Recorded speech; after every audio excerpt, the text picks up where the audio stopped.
Pendant les vacances, plusieurs activités sont organisées pour occuper le temps des enfants. C'est le cas du camp de basketball dénommé Only Camp de Porto-Novo, lancé le lundi 8 juillet dernier à la piscine municipale de Wando de Porto-Novo. On peut compter un nombre important de 70 enfants de 7 à 16 ans. Pendant une période d'un mois, du 8 juillet au 8 août prochain, au-delà des activités habituelles comme le basketball, le Scrabble, le roller, le badminton, les enfants auront aussi droit à des visites dans le cadre culturel à Ouida et au musée romain de Porto-Novo, dont la particularité de cette édition est l'apprentissage de l'histoire du Bénin comme culture générale pourrait apporter une plus-value au camp. Pour un événement qui a commencé tout petit, Jean-Éric Sendé, directeur programme de l'association Jeunesse Art, Culture, Sport et Mémoire, s'en réjouit de la 4e édition et surtout de voir l'accompagnement de la mairie. Il est le responsable à l'organisation. Déjà, 4 éditions, c'est déjà pas mal et on n'y croyait pas quand on a commencé en la première édition ici avec des très petits moyens.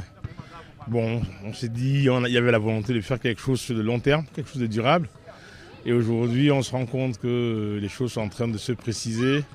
Et la mairie nous a encore redonné sa volonté justement d'intégrer cette action vraiment dans le cadre de la coopération décentralisée avec la métropole de Lyon.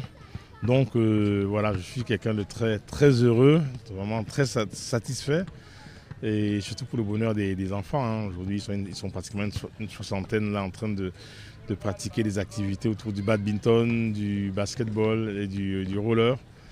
Et bon voilà, c'est la 4e édition, on est content, on est bien à Porto-Novo et on ne peut demander que ça continue jusqu'à la 1e édition.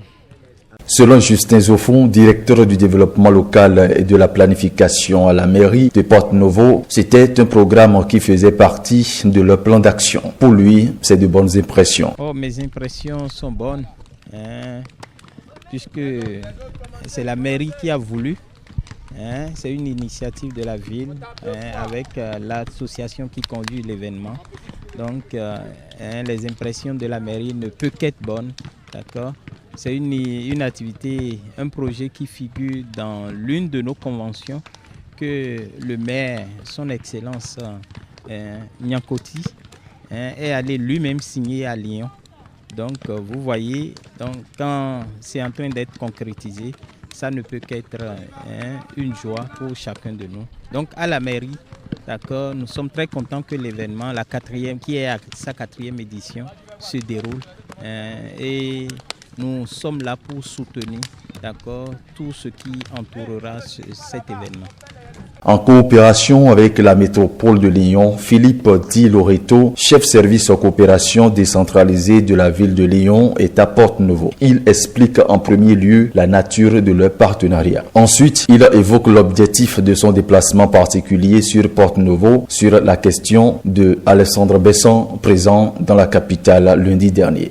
Oui, dans le cadre de nos actions de coopération avec la ville de Porto-Novo, qui date depuis 1999, nous avons souhaité renouveler notre convention en 2020 et intégrer un volet sport et jeunesse compte tenu des priorités affichées par la nouvelle équipe municipale de la ville de Porto-Novo et son maire, M. Charlemagne Nyankoti, qui avait souhaité qu'on puisse développer des actions autour de la jeunesse, du sport, de la citoyenneté.